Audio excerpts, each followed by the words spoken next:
Good morning. This is Zulia De Silva for Gold FM, bringing you your morning news. The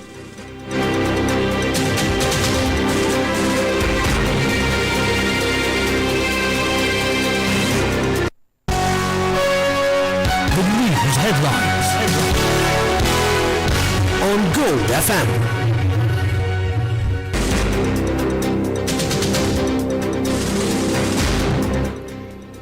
In your news headlines, Maduro and wife in New York. Trade unions have more to say about problematic Grade 6 English module.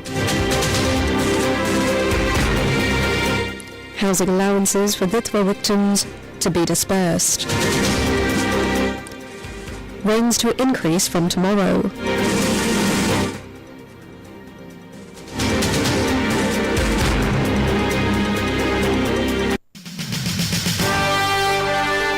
Top story on Gold FM.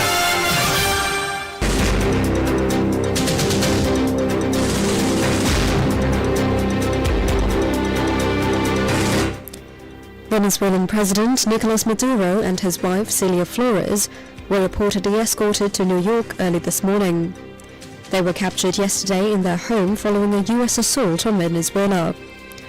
The mission, reportedly carried out by the elite Delta Force as part of Operation Southern Spear, took place exactly 35 years to the day after the U.S. arrest of Panamanian leader Manuel Noriega. Following the capture, U.S. Attorney General Pam Bondi said that Maduro and his wife were indicted in the Southern District of New York. Maduro is charged with narco-terrorism, cocaine importation conspiracy, and possession or conspiracy to possess machine guns and destructive devices against the U.S.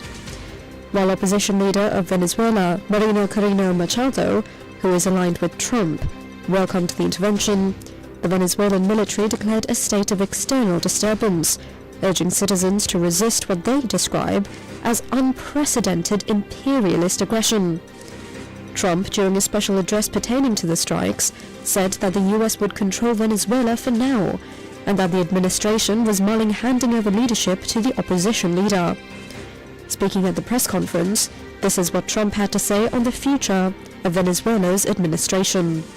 How long do you expect the U.S. to run Venezuela, and how soon do you want the Venezuelan people to hold elections? So I'd like to do it quickly, but it takes a period of time. You know, we're rebuilding. We have to rebuild our whole infrastructure. The infrastructure is rotted. It's actually very dangerous. It's blow-up territory. Oil is very dangerous. It's a very dangerous thing to take out of the ground. It can kill a lot of people. It has killed a lot of people doing just that. The infrastructure is old. It's rotted. Much of it is stuff that we put there 25 years ago, and we're going to be replacing it, and we're going to take a lot of money out so that we can take care of the country. In a telling comment, Trump also got to the heart of the issue: Venezuela's oil reserves. As everyone knows, the oil business in Venezuela has been a bust, a total bust, for a long period of time. They were pumping almost nothing by comparison to what they could have been pumping and what could have taken place. We're going to have our very large United States oil companies, the biggest anywhere in the world, go in, spend billions of dollars, fix the badly broken infrastructure, the oil infrastructure, and start making money for the country.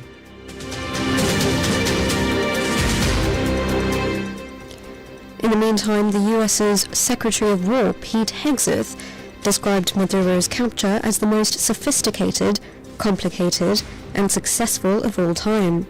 In an apparent threat, he also said that all Venezuelan leaders need to remember that what happened to Maduro can also happen to them. The U.S.'s actions were condemned by several countries. Russia says that the U.S. military strikes on Venezuela have no substantive basis and are in violation of international law. Elsewhere in the world, however, Israel seems happy with the results. Weighing in on the events, opposition leader of Israel, Yair Lapid, issued another apparent threat to Iran, saying that it should take notes of Maduro's fate amid major protests within the Islamic Republic over the country's failing economy over the past week. Taking to social media platform X, he wrote, quote, "The regime in Iran should pay close attention to what is happening in Venezuela," unquote. Opposition leader Maria Corina Machado, who is aligned with Trump, is a long-time supporter of Israel. In the meantime, speaking exclusively to Hero News on this development, former diplomat Dr. Diane Jaytilaka had this to say.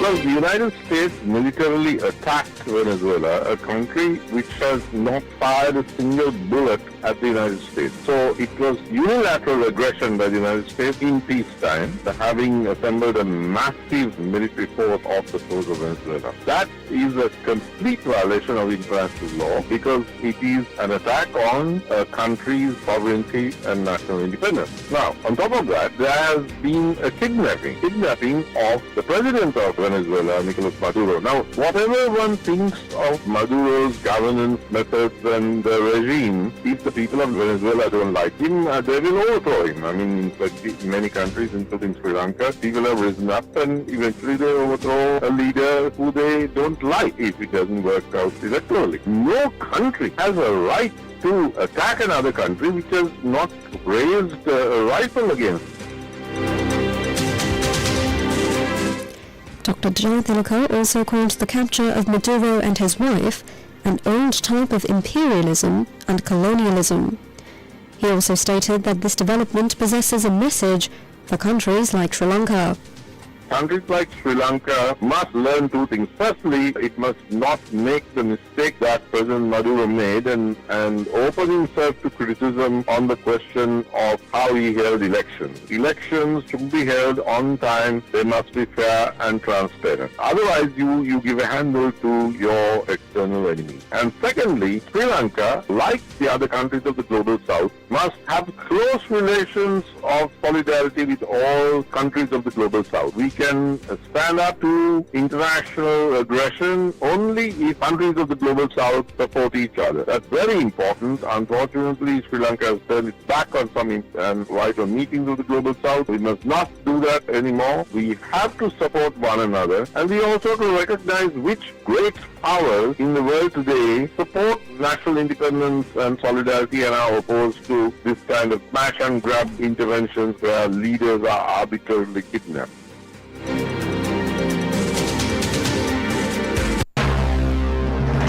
This is the local news on Gold FM.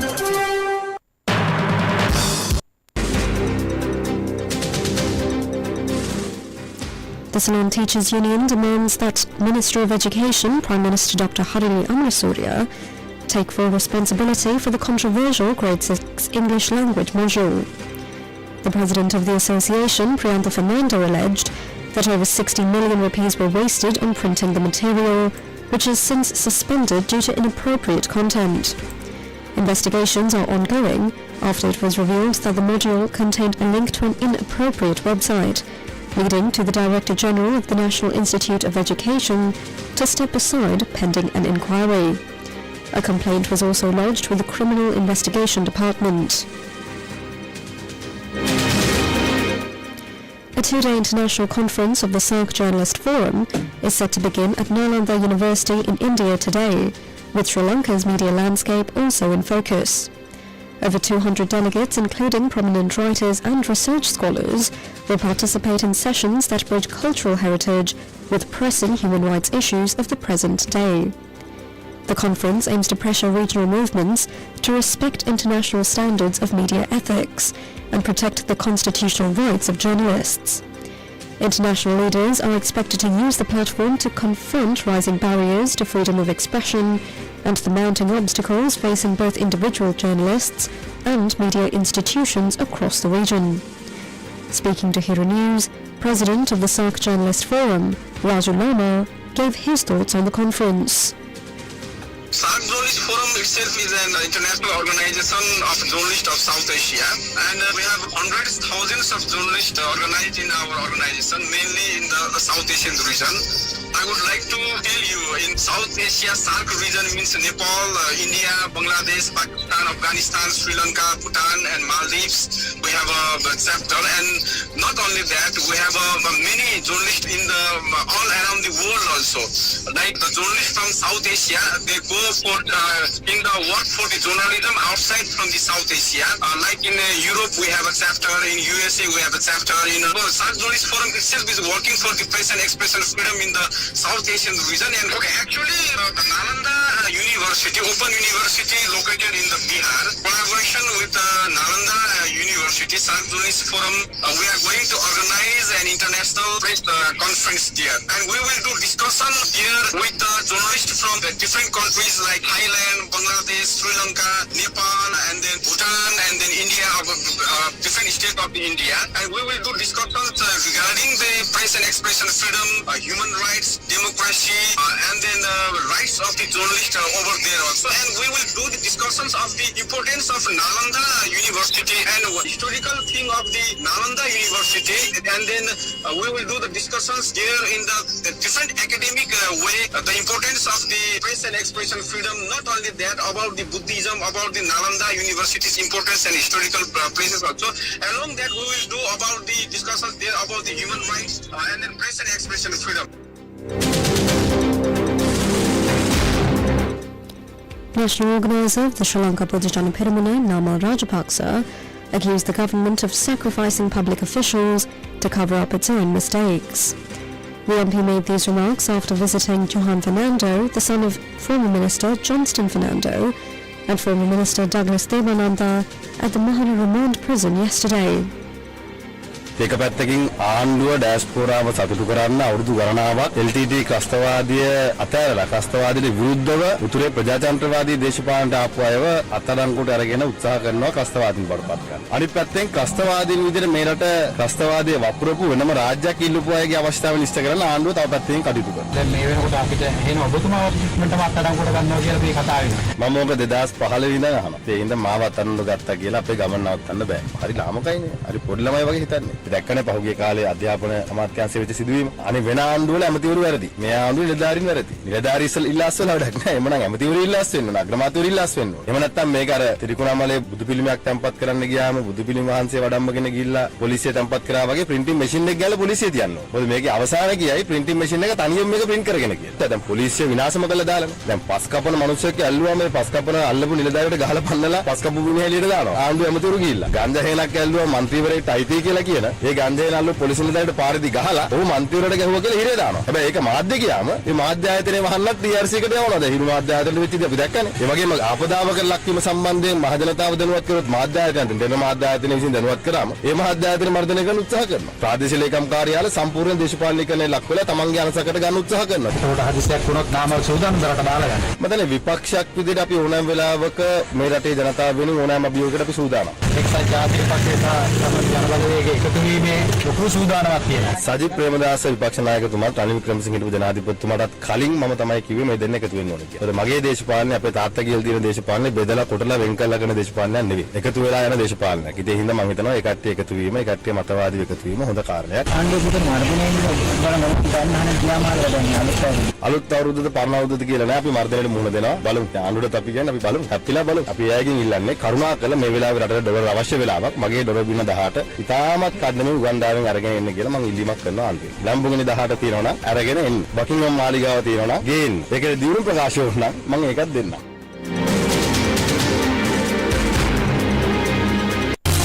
Now for some news in brief.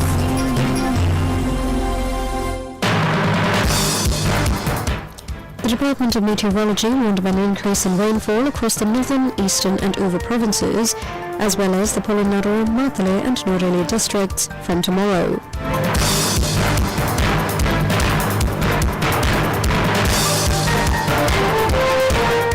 The Minister of Transport, Highways, Ports and Civil Aviation, Bimal Ratnayaka, announced that the government will begin distributing the 5 million rupee allowance for families who lost their homes during Cyclone Ditwa within the first 10 days of January.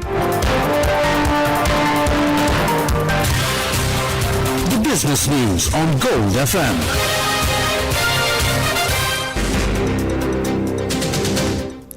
US President Donald Trump signed an executive order blocking the acquisition of key assets in the New Jersey-based aerospace and defense firm EMCO by Here 4 Corporation, citing grave national security concerns.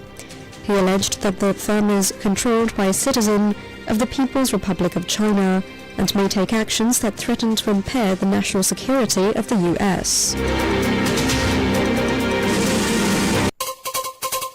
International news on Gold FM. The managers of the bar in the Swiss resort of Crans, Montana were placed under criminal investigation following a devastating New Year's Day fire that killed 40 people and injured 119. Entertainment news on Gold FM. ABC's Dick Clark's New Year's Rockin' Eve with Ryan Seacrest attracted 18.8 million viewers during its key 11:30 p.m. to 12:30 a.m. time slot, up from 17.9 million last year, making it the #1 entertainment broadcast special in the US on New Year's Eve.